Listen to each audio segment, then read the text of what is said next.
আন্দারপুরের মানুষ আমি, আন্দারপুরের মানুষ আমি, আন্ধার ঘরের বাসিন্দা।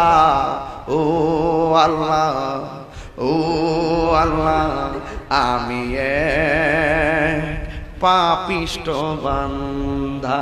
আর ওই দিন দেখলাম সিলেটের একটা শিল্পী গান গাইতে মারা গেছে, পাগল হাসান।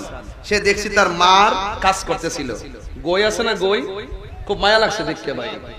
গই আছে না লাঠির মধ্যে, স্টিকের মধ্যে গই যে বদে, ওর আম্মার গইগুলা হে বসে বসে দিতেছে এই ছেলেটা। সে একটা গান গাইছে, এটা আমি কয়েকবার শুনছি, আমার ভালো লাগছে। আন্দারপুরের মানুষ আমি, আন্দারপুরের মানুষ আমি, আন্ধার ঘরের বাসিন্দা। ও আল্লাহ, ও আল্লাহ, আমি